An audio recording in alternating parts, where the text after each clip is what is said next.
J'ai souvent dit, et je suis sûr que je ne suis pas le seul à l'observer. En fait, Gatsat a inventé le terme d'empathie suicidaire pour ces personnes. Et je suis sûr que vous l'avez tous remarqué aussi, mais c'est une bonne expérience de penser quand on s'assoit et qu'on y réfléchit. Où les choses ont-elles mal tourné pour la civilisation occidentale? Quand l'Occident est-il passé de la société la plus prospère, la plus disciplinée, la plus organisée à ce que nous voyons aujourd'hui? Je suis désolé.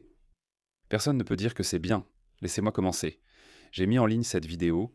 J'ai en fait créé cette vidéo côte à côte juste pour illustrer le point que je vais aborder. Ceci est Bruxelles. Il y a seulement 20 ans, en 2005, il n'y avait rien de tout ça. Mais voici Bruxelles aujourd'hui. Tous ceux qui vont à Bruxelles vous disent que c'est une vraie décharge, une décharge absolue. La Belgique, vous savez, on n'associe pas ce que vous voyez à droite de l'écran avec Bruxelles. Mais c'est comme ça que Bruxelles était autrefois. Et ce n'est pas seulement l'histoire de la Belgique ou de Bruxelles. Si vous regardez Paris, certaines parties de Londres, le Royaume-Uni. Et il est tellement évident que le multiculturalisme n'a pas fonctionné que personne, à votre avis, ne chercherait à l'excuser. Mais nous vivons dans un monde où des extrémistes de gauche, des gauchistes fous, essaient encore de dire non, non, non, non. Il nous faut plus de multiculturalisme. C'est donc un bon exercice de réflexion de s'asseoir et de se demander où les choses ont mal tourné. J'ai souvent dit que la civilisation occidentale est devenue trop civilisée pour son propre bien. Trop civilisée. Et même si l'empathie et la compassion sont bonnes en soi, cela ne peut vous mener que jusqu'à un certain point. Par exemple, dans les années 80 et 90, nous avons connu les meilleures décennies en termes de droits de l'homme, de droits des animaux, de droits des femmes, et puis évidemment, dans les années 2000, la première décennie de ce siècle a été formidable pour la communauté gay. Parce qu'avant 2010, la majeure partie du monde occidental était encore homogène dans une certaine mesure. Oui, il y avait de nombreux immigrés, surtout au Royaume-Uni, principalement de première génération. Leurs enfants n'étaient pas encore arrivés, ce qui s'est produit plus tard. Ils auraient une certaine compréhension de la culture locale de la population autochtone. Mais parce qu'ils ont grandi dans leur ombre, sous l'ombre ou sous l'influence d'un système étranger dans lequel ils voyaient leurs parents avoir du mal à s'intégrer, ils ne pouvaient pas égaler le mode de vie des natifs. Par conséquent, ils ont développé une certaine forme de ressentiment envers les natifs, et ils ont étendu ce ressentiment à la culture native, cette même culture qui était en réalité si compatissante. C'était comme ça. Écoutez ce boomer. Nous devons tous penser en termes d'un seul monde, d'une seule humanité. Nous avons tous des obligations internationales à respecter pour assurer un monde pacifique pour tous. Pensez-vous que nous devrions en accueillir autant que possible? Oui, absolument. Je pense aussi que nous devrions coopérer pour garantir que les besoins de ces personnes soient satisfaits. Qu'en est-il des tensions raciales qui pourraient bien être créées ici en conséquence? Eh bien, je pense que nous devons mettre en place de nouveaux programmes éducatifs dans les écoles pour changer les attitudes des gens. Comme je l'ai dit, c'est une femme respectable, une baby-boomeuse des années 60. Vous savez, il a de bonnes intentions. Comment dit-on? La route de l'enfer est pavée de bonnes intentions, ou quelque chose comme ça. C'était inévitable. Je pense que c'est inévitable. Quand il y a de l'abondance, quand on est prospère, c'est là qu'on commence à s'inquiéter pour le monde. Je ne sais pas quel philosophe hellénistique classique a dit que lorsque ton estomac n'est pas vide, c'est à ce moment-là que tu as le temps pour la philosophie. Je le paraphrase, donc ne me citez pas mot à mot, mais vous comprenez l'idée. C'est ce qui est arrivé à l'Occident. Trop de gens sont devenus trop prospères, trop à l'aise, trop humains, trop instruits. Mais comme je l'ai dit, même si l'humanité, la compassion et l'empathie, ces choses ne sont bonnes en soi. Mais lorsque votre empathie dépasse l'empathie moyenne du monde, alors cela devient insoutenable. C'est exactement ce qui est arrivé à l'Occident. L'Occident est devenu trop empathique. Nous ne verrions pas des gens s'attaquer à coups de machette en plein jour au centre de Londres. Nous ne verrions pas cela. Alors d'accord, à quel point cela pourrait-il être grave? Faisons venir d'autres personnes. Alors nous avons commencé à faire venir des gens issus de cultures vraiment, vraiment primitives et arriérées, ce qui était mal vu. Personne n'osait même le dire. Beaucoup de gauchistes farfelus n'oseraient même pas les qualifier de barbares, ou d'hommes des cavernes, de culture primitive, mais moi, oui. Ce langage va s'intensifier. Regardez la gauche, ils ne rectifient toujours pas. Dès qu'ils ont fait venir ces personnes, cela a commencé. Regardez ça. Selon certaines estimations, Près de 1000 églises ont été incendiées au cours des 10 dernières années en France, en Allemagne, au Royaume-Uni et au Canada, pour une raison quelconque. Pourquoi? Eh bien, je sais pourquoi. J'ai une idée. Je crois que je lisais un rapport quelque part où il disait voilà, que 80% d'entre elles avaient été incendiées volontairement. Et il y a encore des gens qui persistent. Regardez ça. De toute façon, ils sont une minorité de plus en plus restreinte. Voici la vice-première ministre d'Écosse, ce qui signifie qu'elle est l'équivalent d'une vice-première ministre au Royaume-Uni ou en Australie. L'Écosse est tolérante. Regardez ça. Cette femme est habillée comme la femme d'un marchand de chameaux. Regardez-la. Juste pour montrer sa solidarité. L'Écosse est un pays tolérant, pacifique et inclusif. À tel point que j'ai peur que si j'enlevais ça, ça pourrait offenser quelqu'un, un musulman. C'est pourquoi il est si important, à l'heure actuelle où l'on voit la montée des divisions dans notre société, de soutenir nos communautés, quelle que soit leur confession et leurs croyances, afin de garantir que nous puissions continuer à vivre dans une société pacifique. Le gouvernement écossais est solidaire de nos communautés religieuses en ce moment, qui subissent une augmentation de la discrimination et de l'intolérance. Il est donc essentiel que des visites comme celle-ci aient lieu, avec des ministres montrant notre soutien aux communautés religieuses en signe de solidarité et de paix. C'est le résultat final de cela. Donc, ce que cette baby-boomer a dit dans les années 60, voici la conséquence. Tu sais ce qu'elle a dit? Qu'il fallait moderniser notre système éducatif. Et d'ailleurs, quand il modernisait le système éducatif, je parlais à quelqu'un, une Britannique, elle a 30 ans, donc elle me racontait ça. Évidemment, elle a 10 ans de moins que moi. Elle disait qu'à son école, on leur répétait sans cesse que le colonialisme était mauvais, sans jamais évoquer les aspects tondes positifs. Voilà ce qu'il voulait en dire. La modernisation du système éducatif. Et tu vois, c'est une conséquence de ça. Ce n'est pas la Grande-Bretagne. Même si c'est fait au nom de la compassion et de l'empathie, perdre son identité n'en vaut pas la peine. Ni pour la compassion, ni pour le bien du monde ou pour un autre bien supérieur. Non, tu dois protéger ton identité. Mais ce n'est pas ça, tu sais, ce n'est qu'une question d'esthétique. Ouais, c'est juste moche. Je suis désolé. Si j'allais en Angleterre, je ne voudrais pas voir ça. Je veux y aller et je veux voir. Je veux vivre la culture anglaise, pas ça. Mais regarde ça. Ce n'est pas seulement l'esthétique qui a énormément souffert à cause du multiculturalisme. Regarde ça. C'est, je pense, un gars européen, une personne âgée. Regarde ça.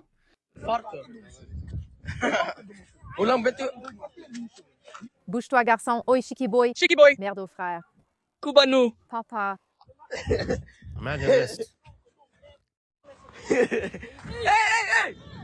J'ai l'ours à Kubanispa. Imagine ça. Il est mort, ha.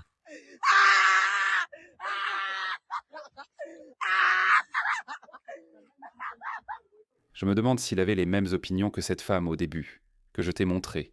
Et s'il les avait, je me demande ce qu'il en pense maintenant. Je me demande ce que cette femme pense maintenant. Tu veux? Tu veux de l'après-rasage? D'accord. Très bien, ciao mec du web. Ouais, tu en as vu assez. Laisse-moi te montrer d'autres preuves du multiculturalisme. C'est évidemment l'Amérique. Donc ce n'est pas du multiculturalisme. Je pense que les Américains sont simplement coincés avec ça. Les Américains sont simplement coincés avec les péchés de leurs ancêtres. Ils ne peuvent rien faire. Qu'est-ce que c'est? Qu'est-ce que c'est? Qu'est-ce que c'est? Sérieusement. Tu veux en voir plus? Je t'en montre plus.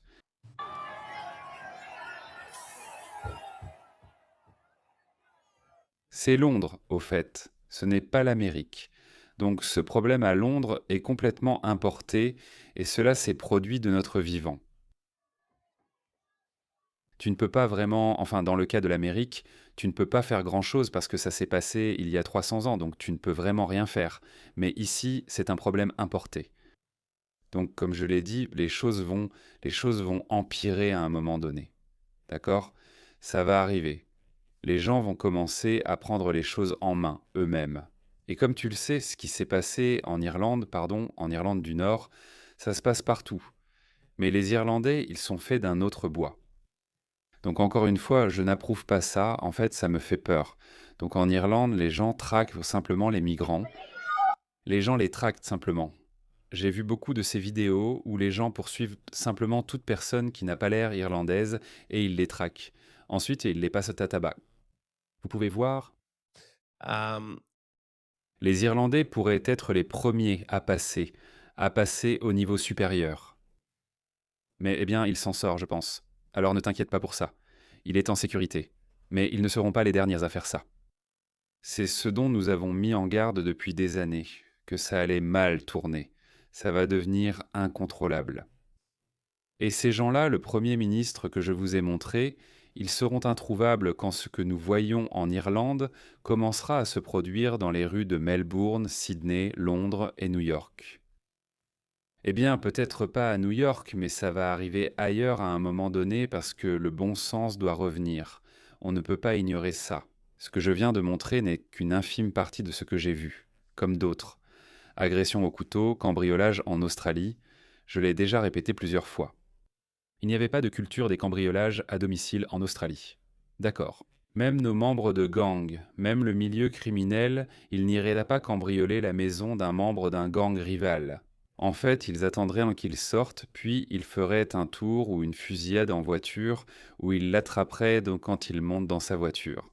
Je ne dis pas que c'est bien, mais je dis simplement que cette culture de gens qui s'introduisent dans les maisons des autres à Melbourne est totalement étrangère à notre culture.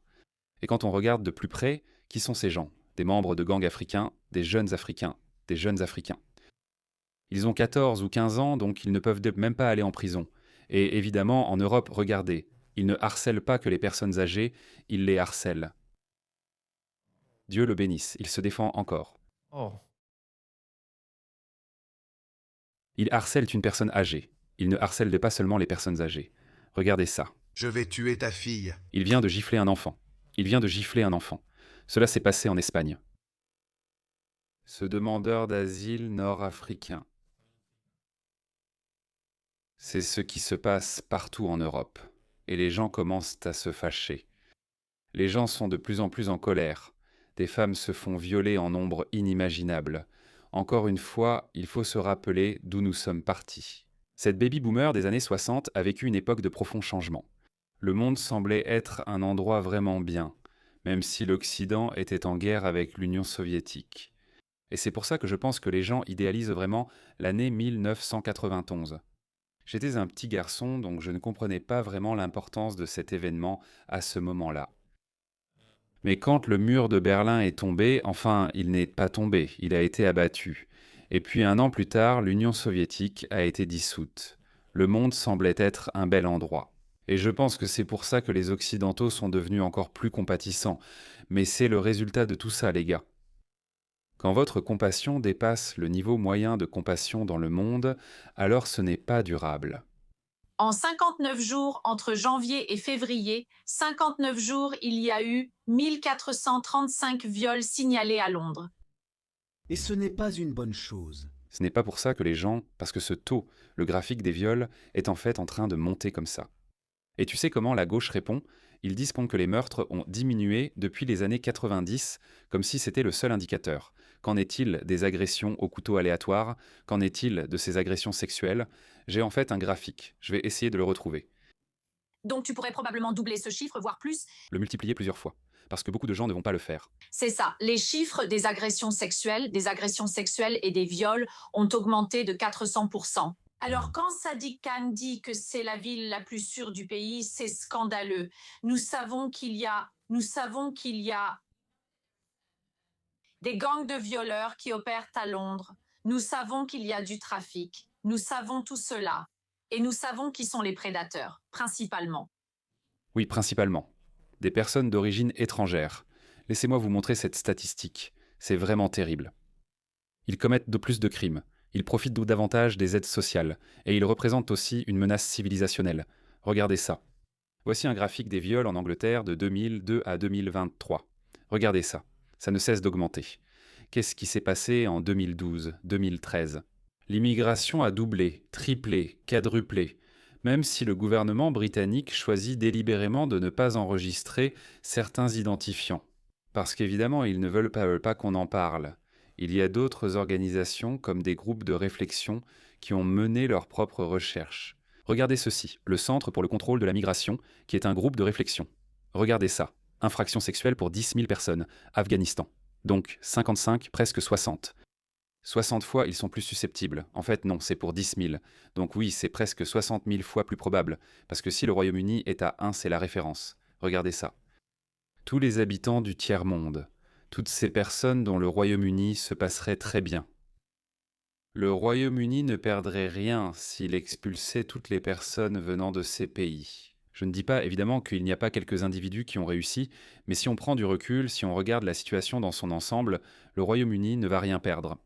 Donc oui, je pense que l'Occident est devenu trop civilisé, ce qui veut dire que, puisque la nécessité est la mère de toutes les inventions, nos circonstances déterminent notre état d'esprit. Nos circonstances façonnent aussi notre culture et notre comportement. C'est pourquoi j'ai dit que ce que nous voyons en Irlande va commencer à se produire partout, dans le monde occidental, parce que les gens en ont assez. Les gens vont réagir. C'est pourquoi ils attendent juste une dernière chance démocratique.